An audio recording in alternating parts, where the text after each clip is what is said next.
proyek sains data pertemuan kelima. Nah, di sini saya terangkan dengan library machine learning dari Python yang namanya scikit-learn. Dia definisinya di sini adalah free software machine learning library for Python. Di Google Colab, scikit-learn itu sudah terinstall, sehingga kita tidak perlu menginstal lagi, kita tinggal panggil dan pakai. Ini contohnya. Ini contoh yang pertama dulu, membagi. Jadi kalau kita punya dataset, kita bagi. Sebagian digunakan untuk proses training, sementara sebagian lagi digunakan untuk proses testing. Jadi modelnya gini, from sklearn, ini scikit-learn, dot model selection, import, train, test, split. Jadi ini pembagi test dan train. Terus cara memanggilnya begini, train, test, split, df ini data frame-nya, terus koma, test size-nya 0.2. Artinya kita akan perintahnya akan bagi data frame df menjadi dua bagian, yaitu train itu 80% baris masuk ke train ke sini, dan 20% baris masuk ke test. Sebentar, saya tunjukkan dulu.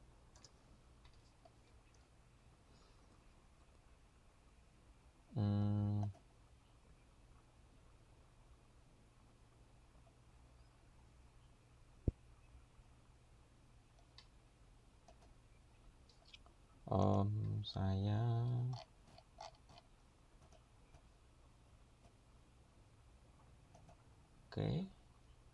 saya rename dulu. Terus saya run, describe, jalan.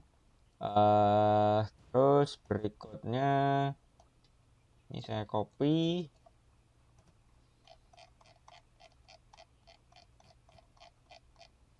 saya taruh paling bawah, paste di sini.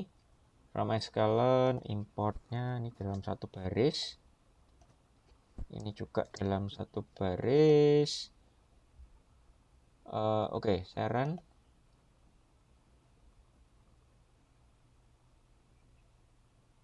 Selesai.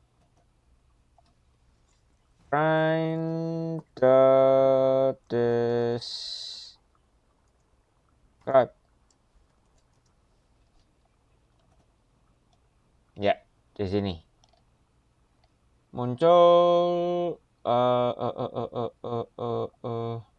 informasi untuk train.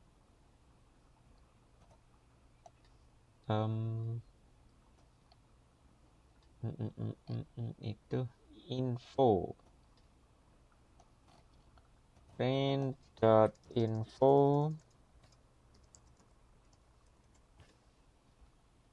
run. Jumlah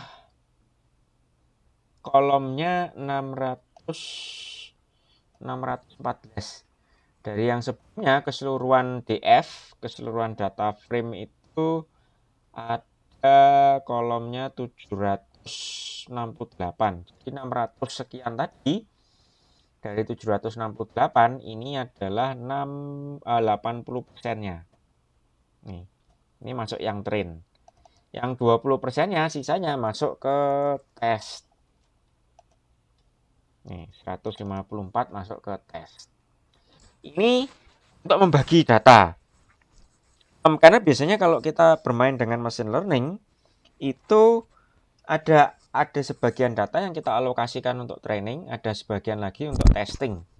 Kenapa kok begitu? Supaya kita tahu bahwa hasil training kita itu bagus, yang cukup layak untuk kita gunakan. Makanya dari dataset yang kita punya, semakin banyak semakin bagus.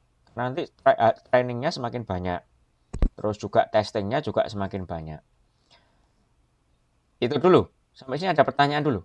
Dari Google Colab sklearn kemudian membagi splitting test dan training.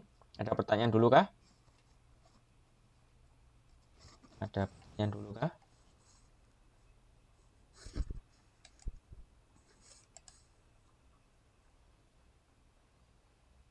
Ada pertanyaan dahulu?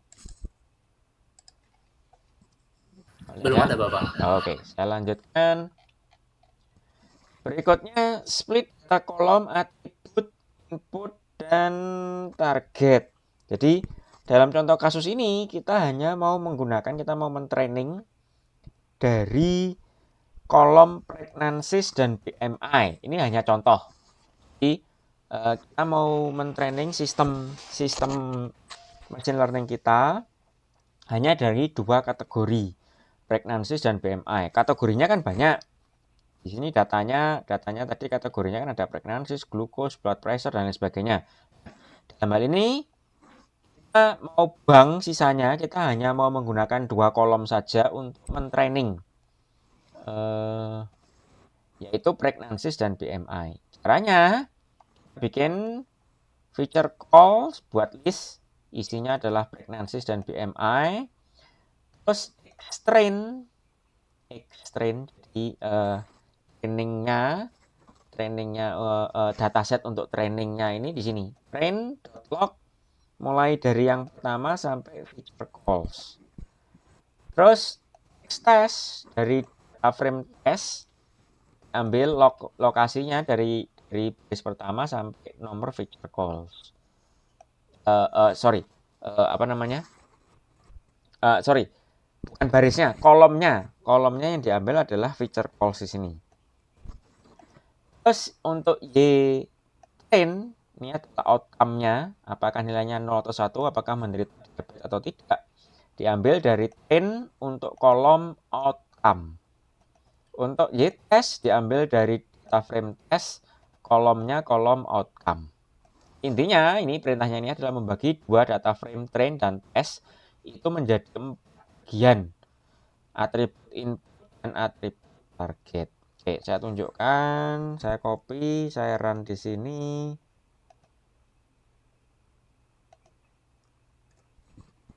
Saya run. Oke. Saya kasih ys.info. Saya run. Ada 154. Nah, base-nya sesuai dengan tes. Terus kolomnya cuma satu kolomnya, kolom output di sini. Tipenya IN64. Karena memang dia ini seriesnya namanya outcome. Jadi nama kolomnya nama outcome, tipenya IN64.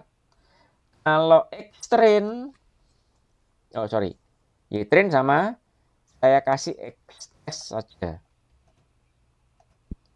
X-testnya ini berdasarkan pregnancies dan BMI. Untuk testing diambil dua kolom ini. 154. Ini untuk testing. Yang trainnya tadi sisanya yaitu 600-an baris. Terus ini contoh pembangunan model dengan logistic regression. Kalau di scikit-learn itu modelnya begini, from sklearn linear model diimpor logistic regression. Yang pertama diinstansiate instannya pakai logistic regression kurung buka kurung tutup dimasuk ke logreg. Nah, itu trainingnya logreg fit. Atribut pertama adalah trainnya, data frame train. Atribut kedua adalah data outcome dari trainnya, yaitu ytrain. Setiap model itu harus selalu diinstansiasi dahulu baru di training. Itu kalau di sklearn begitu. Perlu diinstansiasi, setelah itu di train. Oke, saya tunjukkan. Saya run di sini.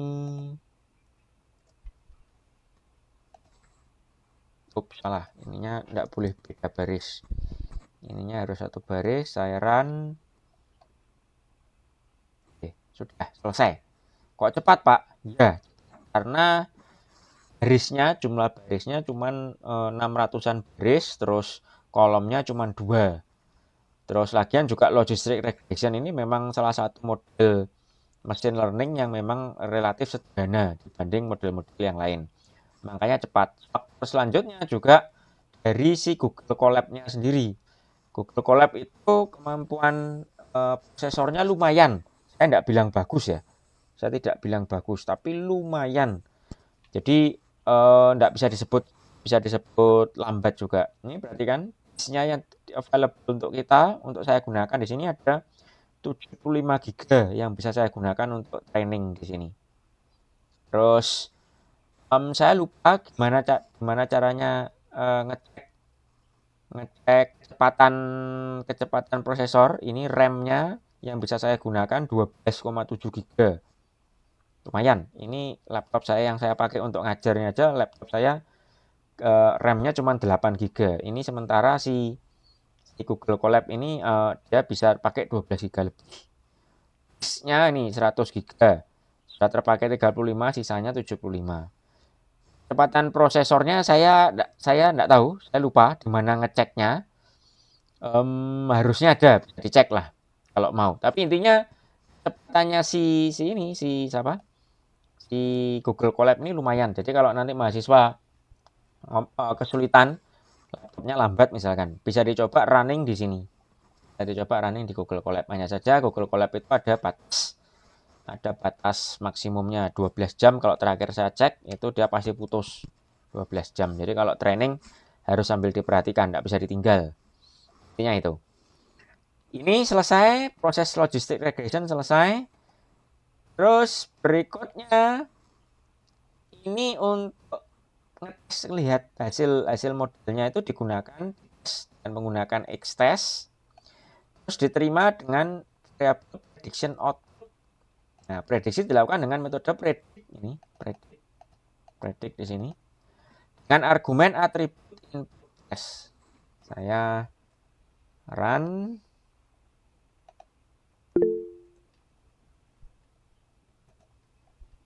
Oke, ada pertanyaan? Ada pertanyaan? Tadi kok saya dengar ada suara yang bertanya. Adakah pertanyaan? Tidak ada? Saya lanjutkan. Ini selesai. Jadi spread out di sini ada nilainya di sini. Kita cek hasil prediksi output dibandingkan dengan nilai yang sesungguhnya, nilai datanya sendiri. Proses evaluasinya ini yang saya gunakan contohnya dengan menggunakan akurasi. Itu caranya dengan import Echelon Matrix Accuracy Score. Terus kemudian accuracy score dibandingkan antara y-test, ini datanya tadi, dibandingkan dengan hasil training kita, spread output. Nah, ini saya coba saya copy. Terus saya paste. Saya run. Nih, akurasinya ketemu 0,727272 sekian. Ini berarti 72% hasil. Maksudnya 72% sesuai. Jadi kalau yang hasil dari trainingnya kita ini ngomong bahwa baris ini menderita diabetes, baris yang berikutnya tidak menderita diabetes, dia dikomparasi dibandingkan dengan nilai datanya yang sesungguhnya, itu nilai benar, nilai akurasinya adalah 72%. 72,72%. Sampai sini ada pertanyaan dulu. Sampai sini ada pertanyaan dulu.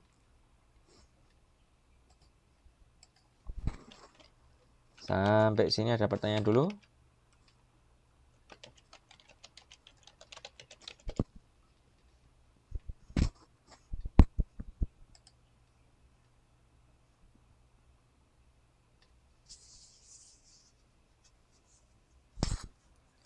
Sampai sini ada pertanyaan dulu.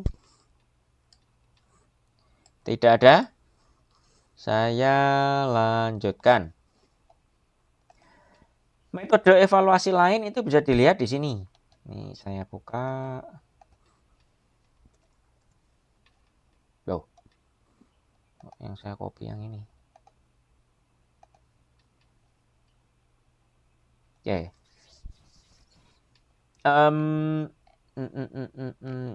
Ada yang namanya pakai akurasi, ada yang balance akurasi, top akurasi, average, precision, kemudian negative Brier score F1, kemudian F1 micro, F1 macro, F1 weighted samples, Jakart, rock, ROC, macam-macam. Jadi yang namanya suatu model itu disebut bagus atau tidak, itu dia ada banyak kriteria yang bisa digunakan. Nah, yang saya contohkan tadi itu cuma satu, akurasi, karena umumnya orang itu ngecek benar salahnya itu suatu sistem dikatakan bagus atau tidak itu dilihat dari akurasinya. Tapi tidak harus.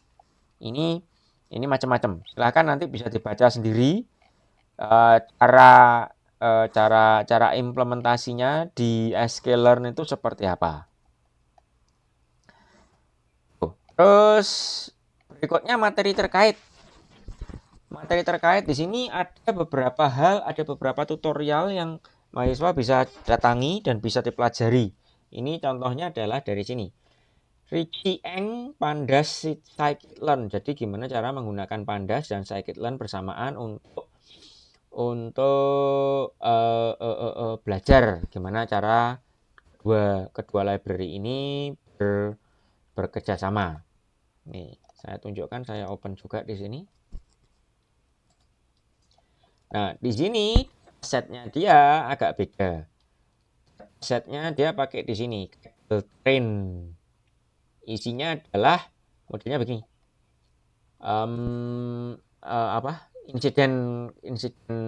Insiden pesawat. Jadi ini passenger ID, apakah dia survive atau tidak setelah insiden itu terjadi. 0 tidak survive, 1 survive. Kemudian passenger class, jadi kalau di pesawat itu ada kelas-kelas tempat duduknya, itu kelas apa? Kelas apa? Ada beberapa di sini. Ini ada 1, 3, terus atau apa lagi di sana. Terus kemudian nama passengernya, jenis kelaminnya, usianya, SBSP ini saya kurang tahu, PR saya kurang tahu. Terus ini nomor tiketnya. Terus fare itu mungkin harga, mungkin fare itu harga atau mungkin ininya terkait harga. Terus kabin, apakah dia punya bagasi atau tidak, ingat saya. Terus kemudian embarkasinya dari mana, keberangkatannya dari mana. Nah, ini dicontohkan dalam kasus ini. Dia ngambilnya begini caranya, URL-nya di sini, terus kemudian di read, masukkan ke train. Terus feature columns-nya, yang mau men-training modelnya ini menggunakan pclass dan parc. Pakai pclass di sini sama parc. Nah, saya kurang tahu, sekali lagi saya kurang tahu parc ini apa. Nah, pclass sama harusnya dibaca di keterangan sini harusnya bisa. Saya mau bikin sebuah model, men-training model berdasarkan hanya 2 kolom ini saja. Dia tidak mau menggunakan kolom-kolom yang lain. Kenapa Pak kok tidak mau menggunakan kolom-kolom yang lain? Yang obvious dulu ya, yang jelas dulu ya. Nama itu harusnya tidak punya korelasi dengan apakah seseorang itu survive atau tidak, harusnya, karena nama itu kan sifatnya random. Nama ya mungkin ada, bisa jadi ada, tapi kemungkinannya akan lebih kecil daripada misalkan tempat duduknya. Kalau misalnya insiden pesawatnya jatuhnya sisi depannya duluan, maka kemungkinan besar kan penumpang yang ada di sisi depan itu akan kemungkinan survive-nya akan lebih kecil daripada penumpang yang sisi belakang. Nah, itu yang seperti itu, maka posisi tempat duduk akan lebih menentukan daripada nama siapa yang duduk di depan, siapa yang duduk di belakang. Nah, ini dalam hal ini dicontohkan dalam blog ini adalah yang digunakan adalah pclass dan parc-nya. Terus caranya sama dengan yang saya tunjukkan tadi. Trainnya diambil berdasarkan feature log ini, stepnya jadi sekian. Terus trainnya diambil dari survive di sini. Targetnya Y-train. Stepnya ini. Terus dibikin logistic regression, logreg, di feed. Setelah itu URL testnya diambil, testnya di sini. Setnya begini, setnya. Sama yang dilakukan tadi, diambil untuk testingnya, diambil berdasarkan feature call. Terus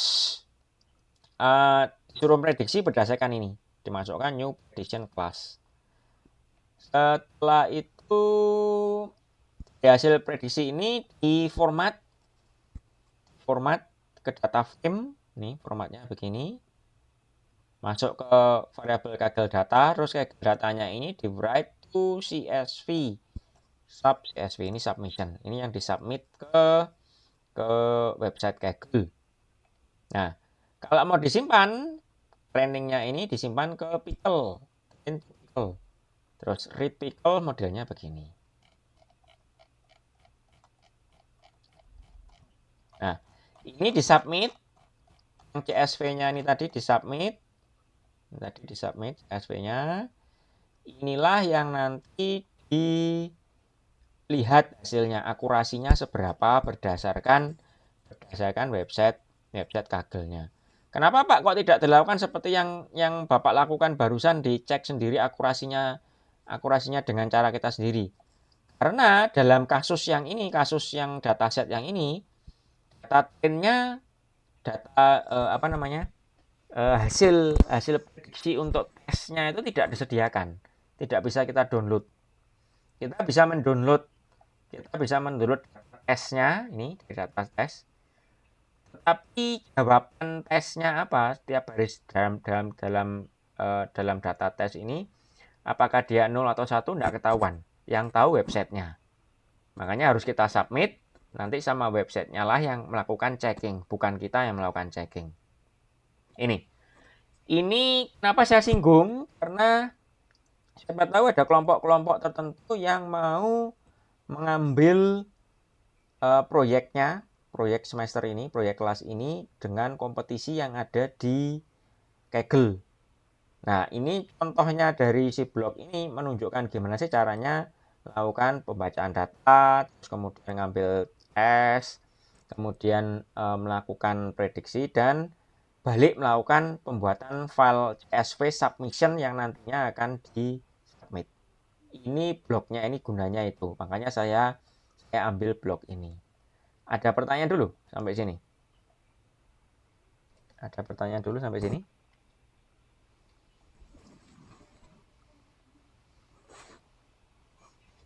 Ada pertanyaan dulu sampai sini?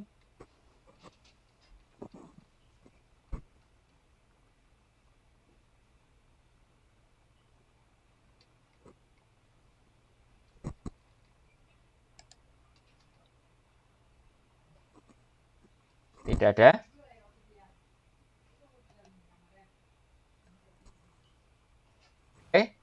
Terus berikutnya ini contohnya untuk yang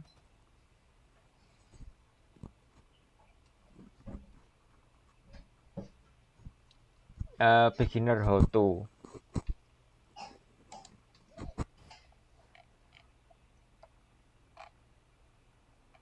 Nih, table of content, practice with Python, terus kemudian loading data, gimana navigating, clean your data, feature engineering dengan scalar, modelingnya ada dengan regression, dengan classification, terus grid search, kemudian scoringnya.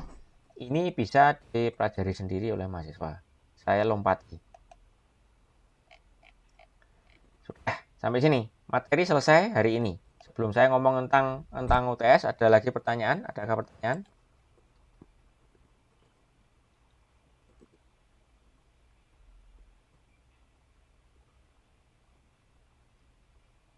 Sebelum saya ngomong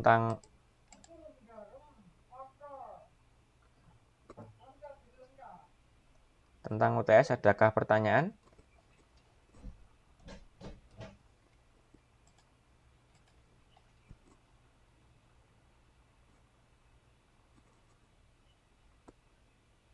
Tidak ada? Nah, oke. Terus, saya lihat sudah semakin banyak yang submit di sini. Ini Kaggle mau customer. Ini yang kemarin sudah saya bahas.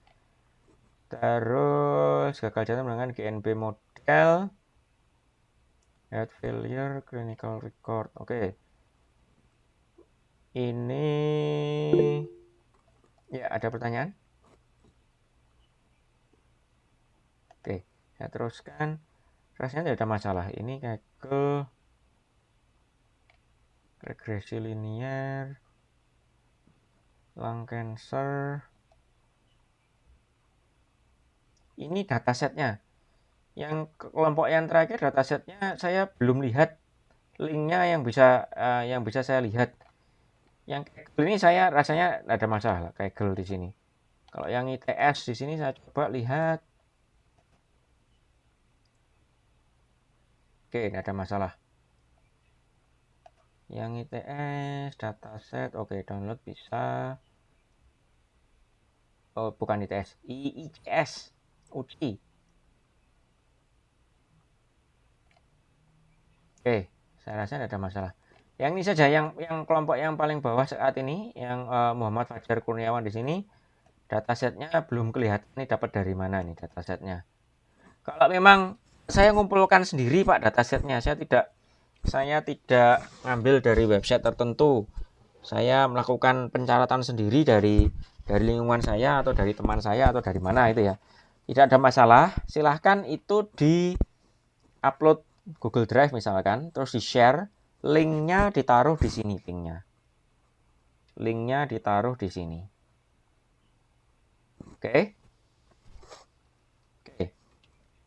Ini sudahkah semua? 1, 2, 3, 4, 5, 6, 7. 7 kelompok. 7 kali 6, 42. Ada yang 4, ada yang 5. Sekitar 40-an 40-an mahasiswa. Sementara di kelas ini jumlah mahasiswanya sebentar, saya belum menyiapkan absensi.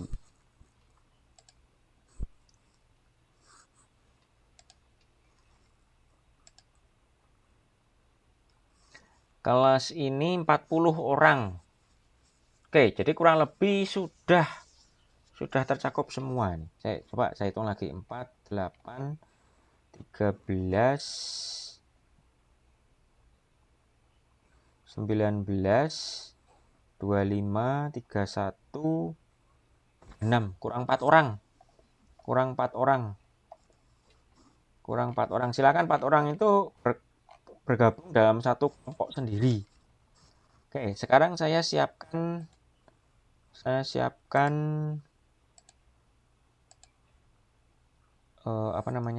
absensinya.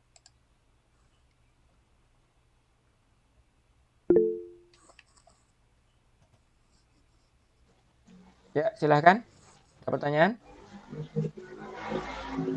Pak, saya mau menginformasikan bahwa kelompok saya yang segmentasi pelanggan itu mengganti dataset yang lama dengan dataset yang baru. Karena dataset yang lama itu barisnya sedikit, sama ada beberapa isi dari atribut itu janggal, Pak. Ya, oke. Ganti datasetnya dengan yang apa? Sama-sama data customer, Pak. Cuman beda isi, beda atribut, sama jumlah barisnya lebih banyak.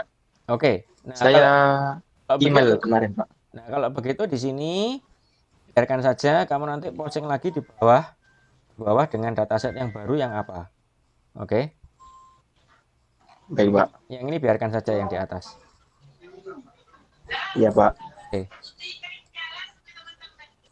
Oke, terima kasih, Pak.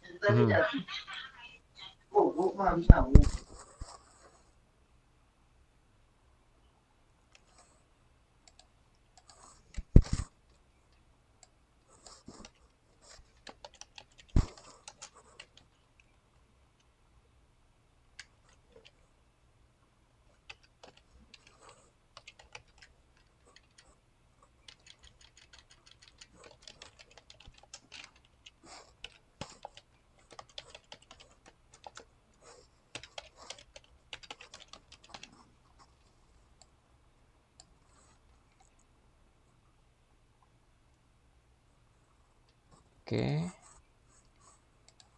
Terus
Terus yang saya bilang kemarin, ini sudah barusan saya posting di Google Classroom absensi, link absensi untuk pertemuan kita kali ini, silakan absen. Terus yang saya bilang kemarin, saya akan bikin submission untuk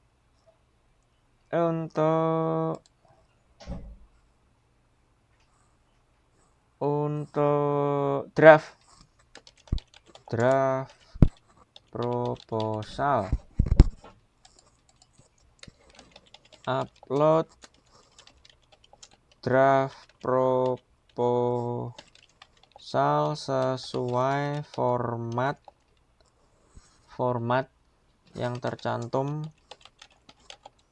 di materi pertemuan 4.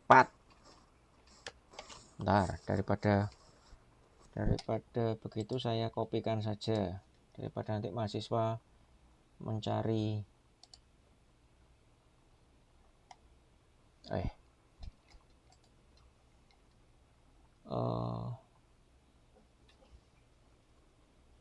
proyek sains data sah.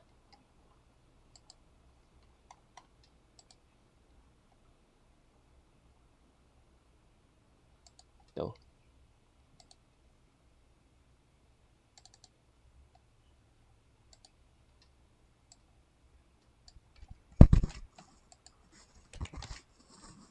Judul dataset, business understanding, target goal, pre-processing, model building, pengujian. Cukup 2 halaman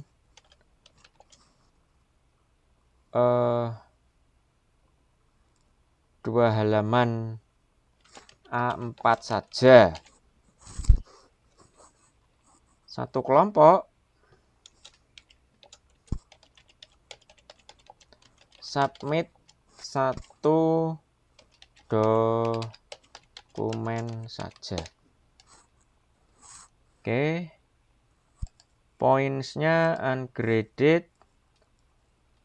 Due date-nya saya set due date-nya sampai dengan akhir minggu ini. Sampai dengan ya weekend lah. Weekend. Terus topiknya enggak usah rubrik.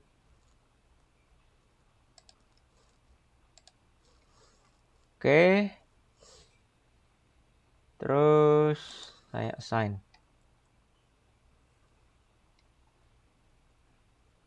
Oke, barusan saya bikinkan ini presensi sama assignment draft proposal sampai dengan weekend ini. Jadi tolong bikin draft proposalnya dari kelompoknya 2 halaman saja. Harusnya kalau ngumpul gitu nulis 2 halaman dikebut sama orang 5 gitu, harusnya 2 jam itu sudah sangat cukup harusnya. Isinya nih. Isinya ini ada judulnya, datasetnya apa, linknya apa, terus kemudian business understanding, target atau goal, pre-processingnya apa nanti akan dilakukan, model buildingnya, satu metode dijelaskan, terus pengujiannya seperti apa. Cukup 2 halaman A4, satu kelompok sampai 1 dokumen. Ini yang disubmit nanti dokumennya PDF ya, PDF atau doc. Lupa nanti kalau setelah submit coba di download lagi, buka hasil downloadannya, bisa enggak? Karena bisa jadi yang disubmit ada errornya. Oke, sampai sini ada pertanyaan kah? Bapak mau bertanya. Silakan. Semisal kalau ngumpulinnya itu lebih dari 2 halaman atau sekitar 3 halaman gitu, bagaimana Bapak? Ya enggak apa-apa, kalau lebih-lebih ya enggak apa-apa lah, tapi ya jangan banyak-banyak. Targetnya 2 halaman, jangan sampai ngasihnya 10 halaman. Karena itu akan saya bahas di pertemuan berikutnya supaya mahasiswa tahu feedbacknya seperti apa. Jadi kan ini sekarang kan minggu ke-5. Jadi minggu ke-6 nanti saya kasih feedback supaya mahasiswa ada kesempatan di minggu ke-7 memperbaiki, terus nanti submit lagi ketika UTS. Jadi setelah dari feedback itu masih ada kira-kira 2 mingguan. 2 mingguan dari feedback untuk mensubmit ulang. Oke. Nah, kalau panjang lebar sampai 10 halaman gitu saya bahas satu persatu. Nah, nanti perkuliahan kita juga akan jadi lama. Ada pertanyaan sampai sini? Ada pertanyaan? Ini saya lihat beberapa sudah absen, sudah 25 orang absen, 15 masih belum. Oke, silahkan absen ya. Saya akhiri materi kita, pertemuan kita kali ini. Sekian, ketemu lagi minggu depan.